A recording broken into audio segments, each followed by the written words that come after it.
Hello et bienvenue dans une nouvelle vidéo. Aujourd'hui on refait un tag make-up. Donc pour rappel, un tag c'est, si vous voulez, une liste de questions à laquelle on répond, une liste de catégories à laquelle on va rattacher un produit en particulier. Et aujourd'hui le thème c'est The Bad and the Boring, autrement dit on va parler du make-up mauvais et ennuyeux. C'est un tag que j'ai trouvé sur la chaîne de Lisa Lobotomy, je vous mettrai le lien dans la barre d'infos. On commence avec la première question, la première catégorie, c'est un fini de fond de teint que tu n'aimes pas. Moi je n'aime pas les finis hydratants, lumineux, naturels. Alors j'ai des fonds de teint qui sont dénommés hydratants dans ma collection. J'en ai un aujourd'hui d'ailleurs que je porte, mais je trouve pas qu'il le soit. J'ai des fonds de teint dans lesquels il y a parfois un aspect un petit peu lumineux qui me dérange pas forcément en fonction du genre de make-up que j'ai envie de faire et en fonction aussi du make-up que j'utilise avec ce fond de teint. Mais globalement, moi un fond de teint qui est vraiment très hydratant, très lumineux, ça va pas me plaire parce que ça va vite faire boule à facettes sur moi ou alors ça va bouger partout. Je pense notamment au fond de teint hydratant de chez Fenty qui sur moi ne tenait pas, mais c'était une horreur, ou alors du fond de teint lumineux de chez Glowish qui franchement ouais, je ressemblais à une boule à facettes. On aurait dit que j'avais fait le challenge de faire une full face d'highlighter. Voilà, c'est vraiment pas des finis qui me plaisent, en tout cas pas quand c'est exagéré. Encore une fois, un fond de teint avec un petit peu de propriété hydratante, ça me dérange pas. Un fond de teint avec un fini légèrement lumineux, ça me dérange pas. Mais quand c'est très hydratant et très lumineux, sur moi c'est non. Ensuite, question numéro 2, le pire mascara que tu aies essayé. Alors le premier qui m'est venu en tête, c'est un mascara de chez Ilia. Il y en a sûrement d'autres que j'ai essayé où je me suis dit ouais il fait rien, notamment chez Shiglam, je sais qu'il y avait des mascaras qui étaient pas ouf. Mais celui de chez Ilia pour moi c'était vraiment le pire parce que non seulement l'effet était pas dingue, encore que je pouvais l'amener à ce qu'il soit quand même joli, mais surtout il me faisait mal en fait. Quand j'utilisais, c'était un mascara Ilia où il me semble que la brosse avait deux côtés, un côté avec des picots un petit peu plus longs et l'autre plus court, il me semble que c'était un truc comme ça. Et j'arrivais jamais à bien l'utiliser et surtout il me faisait mal quand j'utilisais. Je trouvais que les picots piquaient pour le coup vraiment mes yeux. C'était vraiment pas agréable. Alors je pense qu'ils ont deux mascaras et que j'avais entendu beaucoup de bien d'un de leurs mascaras et que je me suis juste plantée dans celui que j'ai pris.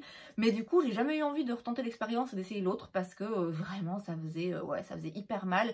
Je vous dis, l'effet était pas forcément dégueulasse quand je prenais le temps de le travailler, mais quand je prenais le temps de le travailler, du coup je souffrais. Donc non, pour moi ça c'est vraiment ça le pire mascara que j'ai essayé où je me dis non, c'est sûr je le reprends pas parce que vraiment j'ai eu trop mal. Ensuite, question numéro 3, un produit que tu as essayé une fois et que tu as jeté. Alors je suis pas sûre qu'il y en ait. Il y a des produits que j'ai essayé une fois et que j'ai mis du temps après à réessayer parce que j'ai été très déçue. Il y a des produits que j'ai essayé quelques fois et qui sont un petit peu morts dans mes tiroirs, mais globalement quand j'essaye un produit une fois, je le jette pas tout de suite parce que je me dis bon allez, tu vas trouver une façon de le faire fonctionner. Limite parfois je prends ça un petit peu comme un défi. Et puis du fait que je fais des vidéos aussi, c'est vrai que je suis tentée de garder des produits qui fonctionnent pas en me disant ouais mais justement tu pourrais faire une vidéo avec ces produits qui ne marchent pas et que t'as pas aimé. Et au-delà de ça, hein, même sans les vidéos, j'ai un petit peu ce côté où j'aime bien accumuler et collectionner. Donc vraiment un produit que j'ai essayé une seule fois et j'ai dit non, hors de question, je jette. Non, parce que même les trucs que là dont je vous ai parlé que j'ai pas aimé, par exemple le Glowish de chez Huda, je l'avais en format miniature. J'ai toujours le format miniature parce que j'aime bien pouvoir le mélanger à d'autres fonds de teint. Le mascara Ilia, j'ai continué à l'essayer malgré le fait qu'il me faisait mal. Donc globalement, essayer une fois et me dire non, je jette, je fais pas. Ceci dit, quand j'ai vu la question, j'ai tout de suite eu un produit en tête parce que je m'en suis servi hier. C'est des petits stickers pour les ongles de chez Essence. J'ai tenté de m'en servir hier, je déteste ça. Ah, c'est pas possible. Je trouve ça difficile à avoir, à décoller du truc. Et moi du coup en attendant j'en ai foutu partout. Enfin j'ai abîmé mon vernis sur mes autres doigts. Donc j'avais commencé à mettre mon vernis. J'ai tenté de mettre des petits stickers et j'ai dû tout retirer parce que du coup ouais vous voyez j'ai mon pouce là qui a été collé, le papier. Enfin bref. Donc ça, voilà. Ça, les stickers, c'est un truc, j'ai tenté de l'utiliser une fois. Je sais que je vais m'en débarrasser. Je vais peut-être les donner à Sandrine parce que je sais qu'elle utilise ça parfois. Moi non, franchement, j'ai pas la foi. J'ai pas la patience, j'ai pas la dextérité. Donc voilà, je vais pas garder parce que je sais que je vais pas m'en resservir. C'est... Voilà, mais c'est vraiment une exception. Question numéro 4, la palette la plus ennuyeuse que tu aies. Écoutez, sans hésitation, j'ai pensé à la Petite Matte Neutral de chez Viseart. Ça m'embête de dire que c'est une palette ennuyeuse parce que c'est une palette que j'aime beaucoup et qui est très utile dans ma collection et qui est très utile, je pense, dans la collection de n'importe qui aime se maquiller. Mais c'est vrai que c'est pas très excitant, quoi. C'est pas une palette qui me donne envie. Oui, c'est un peu ennuyeux parce que vous avez un dégradé de du beige très clair au noir avec des teintes un petit peu plus neutres, un petit peu plus chaudes, un petit peu plus froides. Vous avez de tout en fait ici pour vraiment créer une base. Mais c'est vrai que, bon, c'est pas des couleurs excitantes, encore une fois, c'est pas des couleurs que je trouve intéressantes et il n'y a pas de lumineux. Or moi c'est les lumineux que je trouve les plus intéressants dans les palettes, enfin qui m'appellent un petit peu le plus, en tout cas au début quand j'ouvre une palette. Donc voilà, tout ça fait que c'est une palette qui est ennuyeuse, mais c'est une palette que j'aime beaucoup et c'est important les palettes ennuyeuses parce que bon, si j'ai que des fards métalliques, moi perso je sais pas créer un look. Donc j'aime beaucoup cette palette, aussi bien en termes d'harmonie de couleurs que de formulation, mais c'est vrai que ouais, c'est un peu ennuyeux quoi. Question numéro 5, une tendance make-up que tu trouves ennuyeuse et que tu voudrais voir disparaître.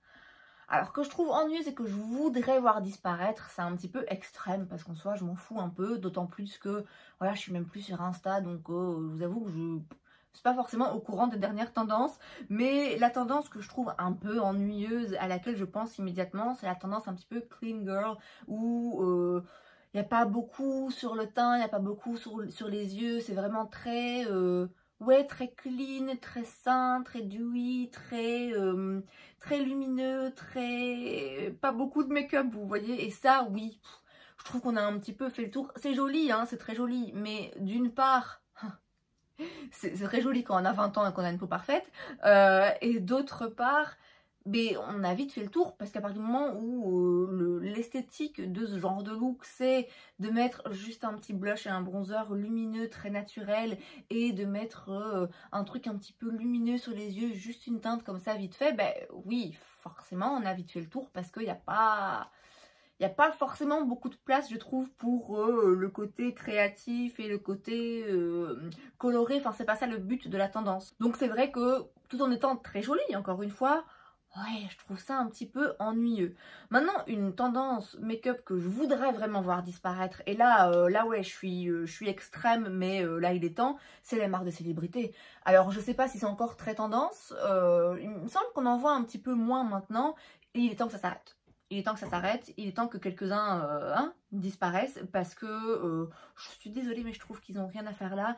Alors il y en a qui ont été très utiles, je pense notamment à la marque de Rihanna, à Fenty, qui a vraiment révolutionné à elle seule le marché du make-up. Mais il y en a surtout dans les dernières éditions là, même s'ils ont des produits qui peuvent être intéressants et qui peuvent être jolis, c'est bon quoi, va chercher un billet ailleurs. Je trouve que c'est un petit peu décevant pour les gens qui sont vraiment passionnés de make-up de voir des gens qui viennent s'y infiltrer juste pour gagner de l'argent, parce que c'est ça, faut arrêter de faire semblant que ça l'est pas. Donc ouais, les marques de célébrité, c'est bon, ça a assez duré, next. Question numéro 6, le pire rouge à lèvres liquide mat que tu aies essayé. Alors je sais que je suis à contre-courant, mais moi c'est celui de Maybelline, les super ink, un truc comme ça.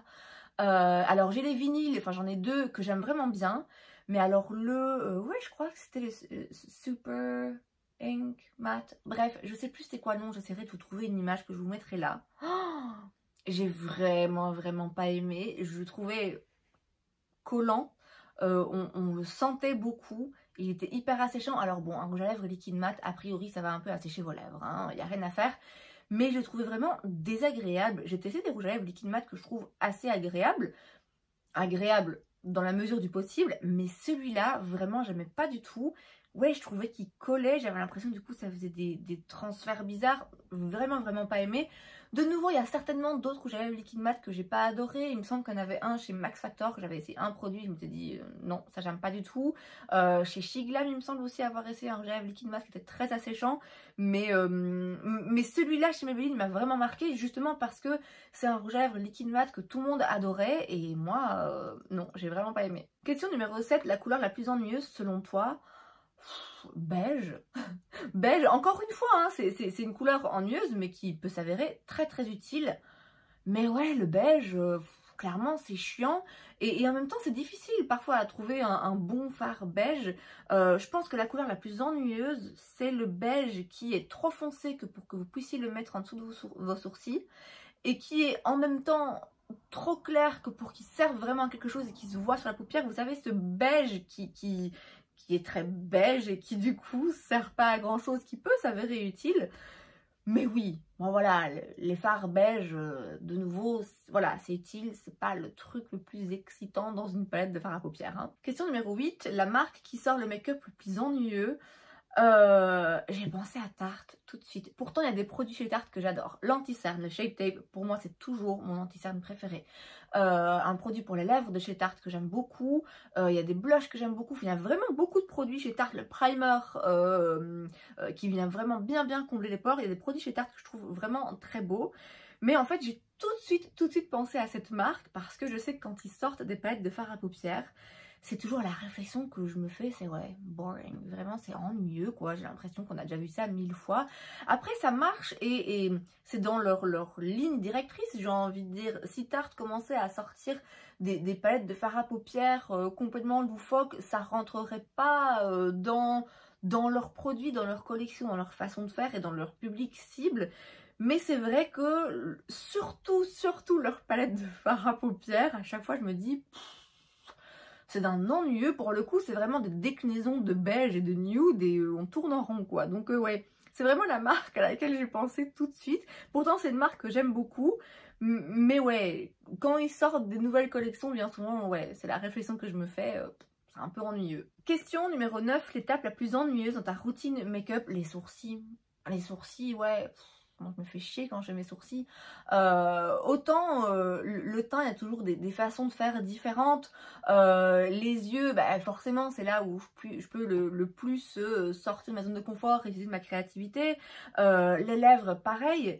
Mais les sourcils, vraiment... Les sourcils, en fait, il n'y a pas moyen... Enfin, si, il y aurait moyen. Il y aurait moyen de sortir de sa zone de confort et de se dire, ok, je fais une forme complètement loufoque, je fais des sourcils mauves. Oui, en effet, on peut. Mais disons que moi, c'est pas le genre de make-up qui m'attire et que pour le coup, ouais, les sourcils, je fais toujours la même chose. Alors ouais, je peux changer de produit. Je peux de temps en temps changer un petit peu de technique. Je peux parfois changer un petit peu de forme et les relever un petit peu plus, les faire un petit peu plus intenses, un petit peu plus relevés ou plus naturels. Mais globalement... ouais, je fais quand même toujours un petit peu la même chose et ouais, c'est pas...